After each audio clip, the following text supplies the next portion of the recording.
Hello again, everyone, and thank you again for joining me one more time for the Creator How-To series.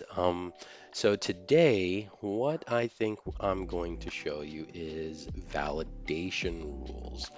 So what are validation rules? So validation rules are rules that you will put in place where certain things may need to be done or you can't do certain things. Basically, we're just validating a form. So let me just open this up so I can quickly show this to you. So we have this information, and let's say we had records that, and this might be a little bit more advanced, but let me just give you a scenario. Let's say we create records through a form, and we can make this mandatory inside of the form just by making it required no matter what. Okay, now that's fine if you're only creating a record through the form. However, what would we do in a situation where we have records that are being created through a script or an API where you may not have a certain piece of required information that is needed in order to proceed? What will happen? The record will fail being created because it didn't have the necessary information to fulfill that required field request. Not an issue. There's a way to get around it. So how do we actually get around that? What we call that is making it a soft require. So a soft require uses the validation rules before a form is submitted. So if you're using the form and anyone that you want using the form, you want something required or you want certain things to follow a process, you can set that in validation rules.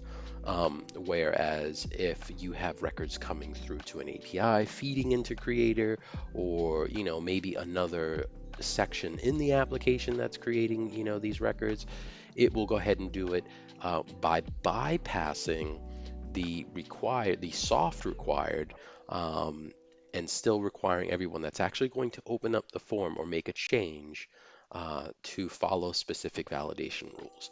So there's many different things we can do in validation rules. It's pretty fun to use, and you know what? Let's just go ahead and get into it. So the first thing we want to do is we want to go to our first, let's try to see what do we want. So a name, a contact name, we should definitely have a first and a last name that needs to be input here.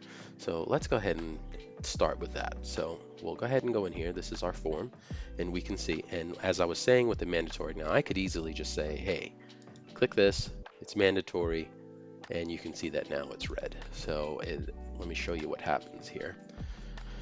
So if I go ahead and try to add a new, and I hit add, you can say it just says invalid fields required, rectify and submit again. Okay, so that is what the mandatory does, and it highlights it in red and all that. So that's great, but now let's say for whatever reason well, you always want a contact name if you're adding a contact, but let's say a title. A contact title you may not always have, you may not always know. Um, so let's make the first, we'll do a soft required on the contact name, and we'll make the contact title a soft require as well, depending on some logic with the name. Okay, so let's go ahead and do that. So we're going to go in here, and we are working on the contact form. So we have our add contact here, and what we want to do is we want to create a new workflow. Okay, and now you have options here. So we talked about these before. So on create, edited, create and edited, deleted. So we're only on contact form, and what we'll say is on create and edit. Okay, we have these choices here: field rules, load of the form, user input. We're not worried about any of those. The ones we want is on form submission, validations on form submission. And it tells you a little bit about what this does here. Execute deluge script to validate field values on form submission. So what it does is before it actually will try to save the record, it's going to run through your logic and say, okay, hey, is this record ready to submit? Yes or no? And that's pretty much what it does. Okay. So now we'll go ahead and give this a name, and you know how I like to use my naming convention. So I will put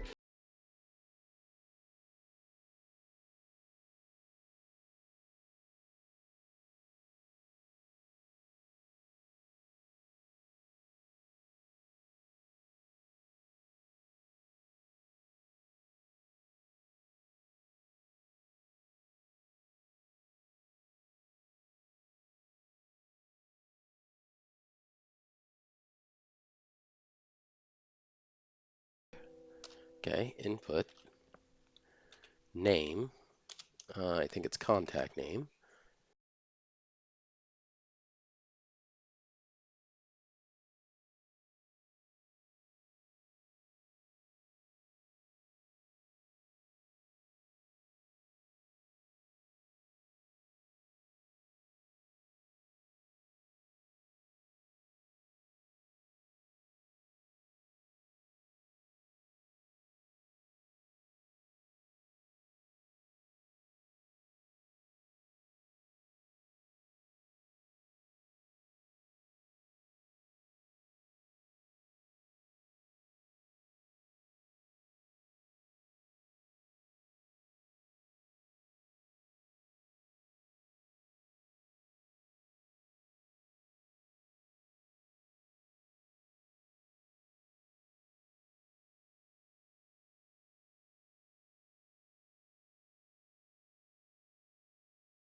This is a string field, so we need to do some things before we say this. So what we're going to use is, now you could put if contact title is equal to, an empty string, just two double quotes. Great. However, I don't like to use that. I like to use dot is empty. That's right there. So this checks, and you can see right here, it checks to see if it returns true, if it's empty or not. Okay. So what we're going to do, if it's empty, and then we have to take these out, and then now we're making, this is a Boolean. So now we're checking to see if this is true or false. So we're trying to see, well, is the title empty? So obviously we would put true.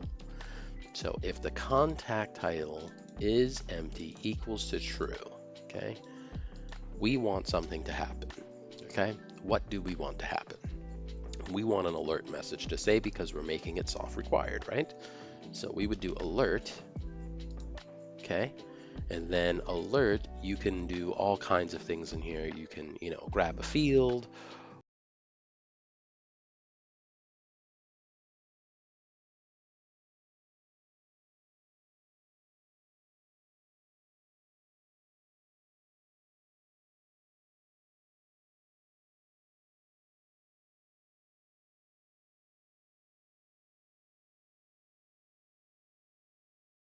Now, what we want to do is we want to be able to prevent the user from going forward unless they have this title field filled in. So how do we do that? So what we need to do is we need to come down here on line 4, and we need to say cancel submit, okay?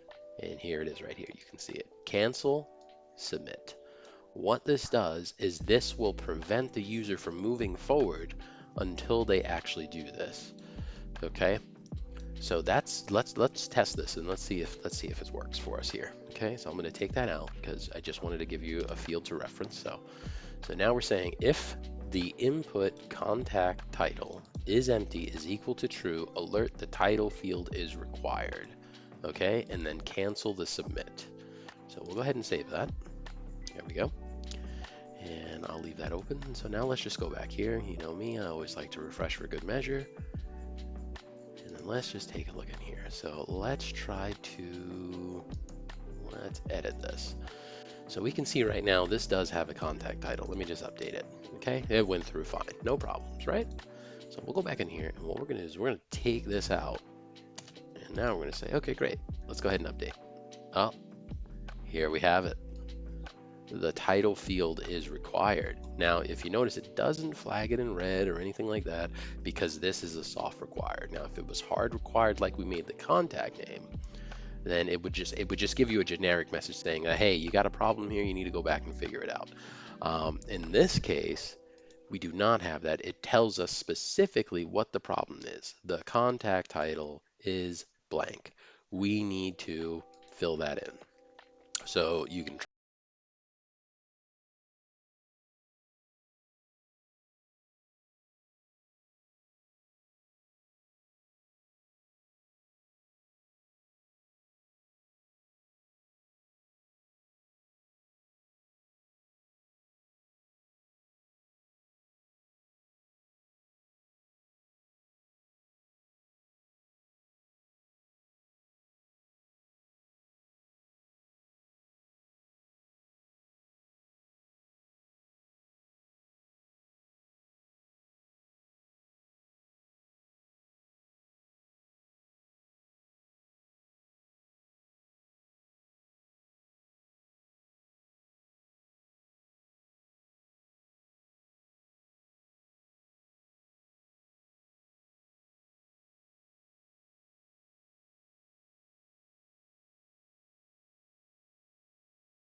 Okay, it says the title field is required. Okay, great. Now, if you notice, I didn't get the second message. Why? Because it's going in the order that the code was entered, so it's checking first the title. So now that doesn't mean that once I enter this title, it'll let me pass. It absolutely will not. Now it's going to give me the second saying, okay, great, you gave me a title, but now I need some details for our contact description. And that is pretty much it. Um, so if you have any questions about this, it's fairly straightforward. Again, there's a lot more complex things that we can do with if-else statements and all sorts of things with dependencies on different fields, but we'll get into that later. Right now, I just want to show you the basics, but that is really the basics of it for some validations. You can soft require anything. You can also hard require if, again, that suits your needs. You're not going to be creating records without the required information through an API. If you are, then by all means, just use that. But I always like to use soft required whenever possible. Just try to pay attention to what you're doing because you can get into a situation where you've created all these validation rules and you realize that your code's not working, and when users are using the form, they're like, listen, hey, this is not working, what's happening on, I keep getting an error message, I don't know so just be cautious when you're doing certain things with that. And if all else fails, you can always just comment out your code and go through it line by line and reactivate it slowly. But always a good rule of thumb to make sure that you do your due diligence when trying to test code. Um, and get it QA'd as much as you can yourself. And if you're in a larger organization and you have a QA team, great. Um, you know, they will likely go ahead and do their part, but always good to try to release stuff without bugs if you can. You'll never fully avoid it, even with all my experience. I still haven't been able to avoid it. Every once in a while there's something that comes up. So, but that's the basic validation rules. If you like the video, please like it. If you're enjoying the content, feel free to subscribe. And as always, I appreciate you watching and thank you again. Have a wonderful day. Take care now. Bye bye.